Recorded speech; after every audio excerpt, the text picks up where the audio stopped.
भाई का चक्कू लग गए, बदमाशन चक्कू मार दिए। जींद जिले के सफीदों में गुरुवार देर रात एक सनसनीखेज घटना ने पूरे क्षेत्र में दहशत फैला दी। बदमाशों ने रामपुरा रोड पर 3 डॉक्टरों पर हमला कर दिया, जिसमें एक डॉक्टर की मौत हो गई जबकि 2 अन्य गंभीर रूप से घायल हो गए। मृतक डॉक्टर की पहचान डॉक्टर विकास शर्मा के रूप में हुई, जो सफीदों में एक मल्टी स्पेशलिस्ट हॉस्पिटल संचालित करते थे। अब इस घटना को लेकर कई तथ्य सामने आ रहे हैं।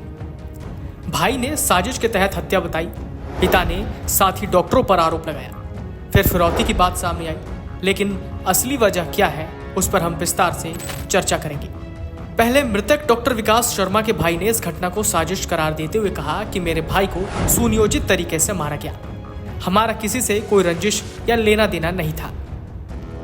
सुनिए मृतक विकास के भाई ने क्या कहा। बाबूजी बताना तो क्या था, मेरा भाई विकास जो खंडसर चौक पे हॉस्पिटल अपना अनुज हॉस्पिटल है, उसने बुलाया लीलावती वाले ने, अनिल ने, भाई चल चलते हैं कहीं। मैं किसी पर आरोप नहीं लगा रहा। तो उसके बाद चले गए, मैं गाड़ी में कितनी गई हमने भी नहीं बेरा। मैं घर था। कितने बजे निकले थे? ये करीब 5 बजे के बाद निकले, हॉस्पिटल से निकले। अच्छा, इकट्ठे गाड़ी में गए हैं। मैं करीब 9 साढ़े 9 बजे आराम से लेट गया था। तो उसके बाद फोन आया कि भाई का चक्कू लग गए, बदमाशन चक्कू मार दिए। मैं किस का लगा, लीलावती वाला का तो लग रहा कान पे, एक छोरा का दूसरा थोड़ा कम लग रहा है और भाई का ज्यादा लग रहे हैं। तो अनिल का दूसरा छोरा का कम क्यों लग गए, बात समझने की है या जो 3 लोग थे, अगर या तो बराबर में लग गया तो तीनों आगे लग गए, समझने की बात है। बदमाश होते जो मेरा भाई साजिश के तहत मरवाया गया है। और हमने पुलिस प्रशासन तभी है, राम कुमार गौतम तभी है, नायब सिंह सैनी साहब से भी है, भाई 24 घंटे के अंदर या तो इन हत्यारों को पकड़ो। अगर ये नहीं पकड़े जाते हैं तो भाई पूरे ब्राह्मण समाज, पूरे ब्राह्मण दल, सफीदों का भी, उसके बाद हरियाणा का भी, सारे ब्राह्मण इकट्ठे हो गए। कल न सफीदों में रोड जाम करांगे। और उसके बाद अगर फिर भी नहीं प्रशासन पकड़ता है, उसके बाद फिर जो होगा वो मार पकड़ा जाएगा।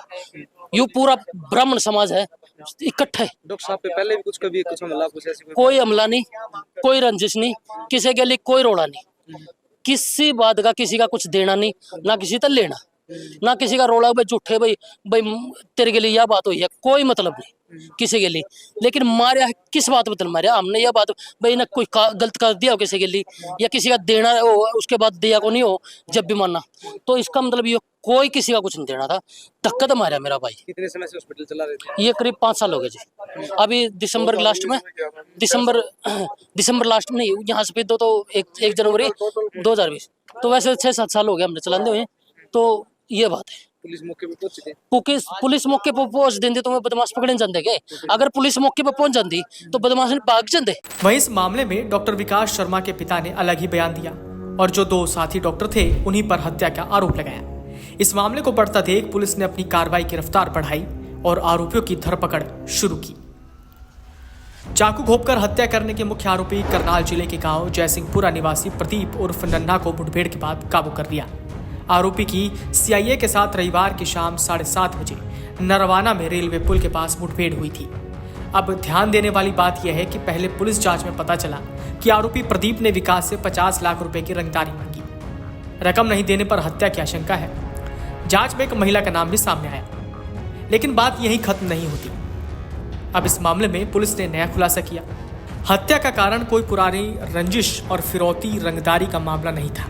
ये 2 कारों के मध्य हो रही दौड़ और ओवरटेक करते समय कार की टक्कर होने के कारण हुए विवाद में हत्या हुई है, ये कहना है जींद एसपी का। एसपी कुलदीप सिंह ने प्रेस कॉन्फ्रेंस करके बताया कि 2 गाड़ियों की दौड़ असंध के ढाबे के नजदीक से शुरू हुई और सफीदों के रामपुरा रोड तक जारी रही।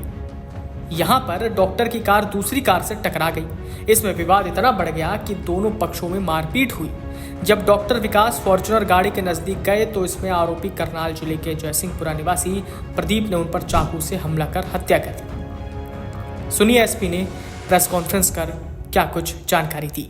मामला सेंसिटिव नजर से देखा जा रहा था सोसाइटी में, क्योंकि उसमें डॉक्टर की इन्वॉल्वमेंट थी।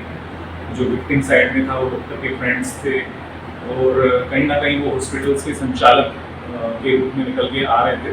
तो ऐसा लग रहा था कि कोई बड़ा गिरोह इसमें शामिल ना हो। तो वो सब देखते हुए, वो सेंसिटिविटी को ध्यान में रखते हुए हमने इसमें कई सारी टीम्स बनाई। 5 टीम्स को उसी रात को हमने इसमें लगा दी। के साथ यहाँ बैठे हैं उस एरिया के एसओ हैं, तो वो खुद मौके पे गए उसमें, और इस आरोपी मेन जो इसमें मुख्य आरोपी जो बाद में निकला है, हालांकि FIR में जो परिवारगण ने जो नाम दिए हैं उनकी इन्वेस्टिगेशन उस संबंध में मतलब जारी है कि उनका कितना भूल है, लेकिन जो मेन आरोपी जिसने ये धारदार हथियार से वार किया इन तीनों लोगों पे, तो उसको ढूंढा, क्योंकि उसका कोई चेहरा हमें नहीं मिल पा रहा था, कोई गाड़ी का नंबर भी नहीं मिल पा रहा था। तो हमारी टीम से बड़ी मेहनत करके टेक्निकल एविडेंसेस की, तो CCTV फुटेज जो कि इजली नहीं अवेलेबल हो पा रही थी, रात का टाइम था, तो उसके बेस पे इसकी आइडेंटिफिकेशन की गई। तो पता ये लगा कि जिस गाड़ी में ये सवार था उसमें 2 पर्सन्स थे, एक खुद और एक फीमेल मेंबर भी इसमें सामने आती है। तो फिर हम इसमें पूरा इसकी ट्रेसिंग जो है की गई। इसके हम जो भी एसोसिएट फैमिली मेम्बर्स की बात करें तो उन पे हमने कोई उनको टच नहीं किया ताकि ये डिस्टर्बेंस ना हो।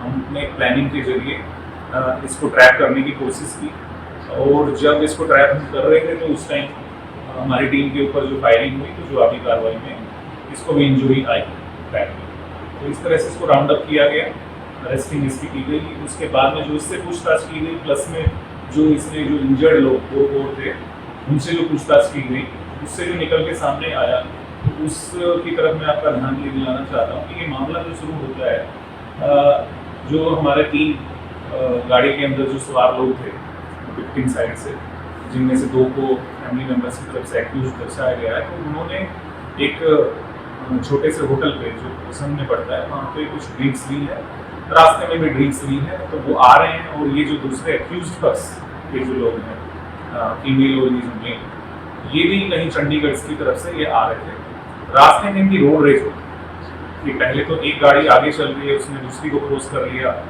वो धीरे धीरे चला रहे थे, साइड नहीं दे रहे थे एक दूसरे को। तो इस तरह से ये सिलसिला चलता रहा। ये असमतोल से ही लगभग शुरू हो जाता है, और यहाँ हमारी जो है सिटी एरिया में आके सिटी में वहाँ तक ये चलता है। तो लास्ट में आके होता ये है कि जो फॉर्चूनर गाड़ी है उसको ओवरटेक कर लेती है क्रेटा, जिसमें जो डिसीज था वो सवार था, और जब वो ओवरटेक करती है तो पीछे से ये गाड़ी भी उससे टच होता है। उसके बाद वो तीनों लोग उतर के आते हैं गाड़ी से 1 बाय 1 करके, और इस तरह से वो रोड रेज जो है तब्दील हो जाता है एक हीनस क्राइम के इंसिडेंट के। तो इसमें अब तक की जो कार्रवाई है उसमें हमने एक ही आदमी को अरेस्ट किया है। उसकी फर्दर जो है उससे जो रिकवरीज हैं वो की जाने बताया है। तो सर ये बैकग्राउंड कैसी है जो आरोपी पकड़ा गया है? हाँ, जो ये आरोपी पकड़ा गया है इसकी बैकग्राउंड क्रिमिनल हिस्ट्री इसकी रही है। ये अभी 2023 से बेल आउट था एक मर्डर के मुकदमे में, लेकिन वो जो रजिस्टर्ड है मर्डर मुकदमा वो करनाल एरिया में है। उसके अलावा इसके ऊपर अटेम्प्ट टू मर्डर का केस भी है, और जो है जो प्रिजनर्स गुड कंडक्ट एक्ट के अंदर कवर होते हैं केसेस, वो भी इसके ऊपर रजिस्टर्ड है। तो ऐसे करके 9 से 10 केसेस इसके ऊपर रजिस्टर्ड। वहीं इस हत्या में नए नए खुलासे हो रहे हैं। आगे और क्या खुलासे होंगे, बने रहिए अमर उजाला के साथ। Video desk amarujala.com। अगर आप ये वीडियो YouTube पर देख रहे हैं तो हमारे चैनल को सब्सक्राइब करें और बेल आइकन को दबाना ना भूलें। अगर आप Facebook पर ये वीडियो देख रहे हैं तो हमारे पेज को लाइक करें।